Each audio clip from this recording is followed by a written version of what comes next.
முதல் கேள்வியை நான் லெனின் அவர்களிடமிருந்தே ஆரம்பிக்கிறேன். பிரதமர் மோடி அவர்களுடைய பேச்சு ஒடிசாவில் அவர் பேசி இருக்கிறது அப்படிங்கிறது மறுபடியும் அது தமிழ்நாட்டுக்கு அப்படின்னு சொல்றது அது தமிழர்களை அவமானப்படுத்துறதா, தமிழ்நாட்டு பற்றாளர் அப்படிங்கிற வேடத்தை கலைத்திருக்கிறார் பிரதமர் மோடி அப்படின்னு சரமாரியா விமர்சனங்களை வைத்திருக்கிறார் தமிழ்நாட்டின் முதல்வர் ஸ்டாலின் அவர்கள். இல்லை, மோடி அவர்கள் இந்த தேர்தல் பரப்புரையில் முன்னுக்கு பின் முரணாக பல இடங்களில் வெறுப்பு பேச்சு, மத ரீதியான வெறுப்பு மட்டும் இல்லை, மாநிலங்களுக்கு இடையே பகை மூட்டுகிற பேச்சு, இந்து மதத்துக்குள்ளே இருக்கிற ஒடுக்கப்பட்ட பிரிவினருக்கு எதிராக அவங்களுக்குள்ளே சிண்டு முடிச்சு விடுற வேலை, இவை அனைத்தும் நிரம்ப செய்து கொண்டிருக்கிறார்.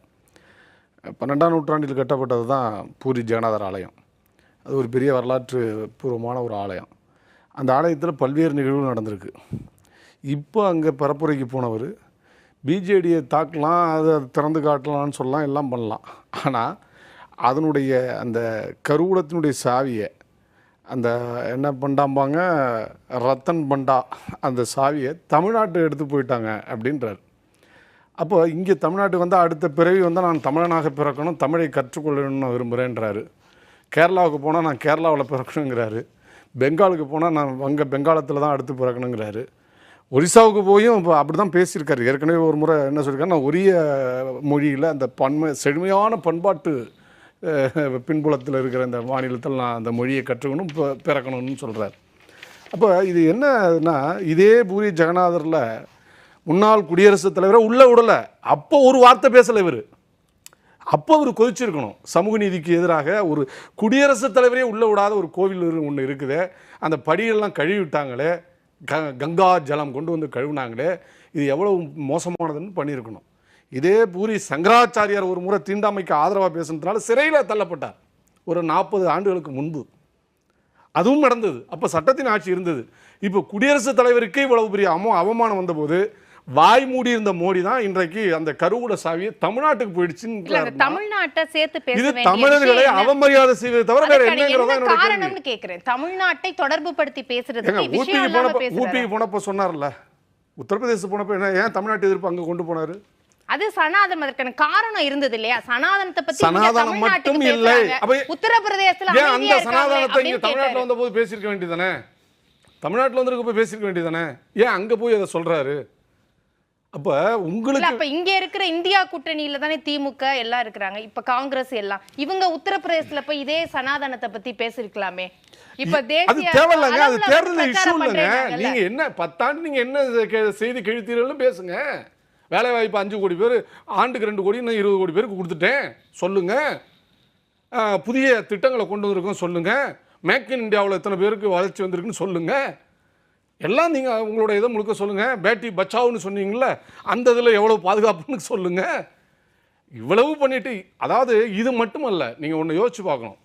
பெண்களுக்கு இலவசமாக பேருந்து பயணம் இப்போ 4-5 மாநிலங்களில் வருது. இது என்ன பண்ணணும், ரயிலில் நானும் இலவசமாக விடுறேன் அப்படின்னு சொல்லியிருந்தா அது நல்ல ஒன்றிய அரசு. ஆனால் என்ன சொல்கிறாரு, இதன் காரணமாக மெட்ரோ ரயிலில் பயணிகள் எண்ணிக்கை குறைஞ்சிடுச்சுங்கிறாரு. இப்போ தமிழ்நாட்டை எடுத்து பாருங்கள், 2019 வெறும் 3,28,00,000 பேர் தான் பயணிச்சிருக்கிறாங்க. இந்த 2023 2019 அவ்வளவு, 2023 9,11,00,000 பேர் பயணித்திருக்கிறார்கள். அப்போ முழுக்க ஒரு பெரும் பொய்யை சொல்வதற்கே ஒரு பிரதமரா, அந்த பிரதமர் பதவிக்கே இழுக்கு தேடி தரக்கூடிய அளவுக்கு அவருடைய நடவடிக்கைகள் இருக்கு. நீங்க இன்னும் சொல்ல போனா அவங்க வெறுப்பு தமிழ்நாட்டை இந்த இடத்துல தொடர்பு படுத்த வேண்டிய அவசியம், யாரை மறைமுகமாக குறிப்பிடுகிறார், யாரு ரொம்ப அவமானப்படுத்தப்படுகிறார் அப்படின்னு இங்க முதல்வர் ஸ்டாலின் அதாவது குஜராத்துக்காரர் இவரு போய் வாரணாசியில் நிக்கலாம். ஆனா ஒரு தமிழன் அது அங்க ஒரே மக்களோடையே கலந்து அந்த வாழ்க்கையிலே கலந்து இருக்கிறவர், அவருடைய பின்புலத்தை அறிந்து நீங்க ஒரு எதிர்நிலைக்கு கொண்டு வரீங்க. ஒரே மக்களுக்கும் அவங்களுக்கும் ஒரு குடுமி சண்டை போட வைப்பதற்கு, இன்னும் சொல்ல போனால் ஒரு மலிவான அரசியல் யுக்தியை ஒரு பிரதமர், நாடாளும் பிரதமர் மேற்கொள்கிறார். நீங்கள் குஜராத்தி தானே, நீங்கள் ஏன் அங்கே போய் ஊப்பியில் நின்னீங்க? உங்களுக்கு மட்டும் என்ன சர்வமானியமா? நீங்கள் எங்கேனாலும் போகலாமா?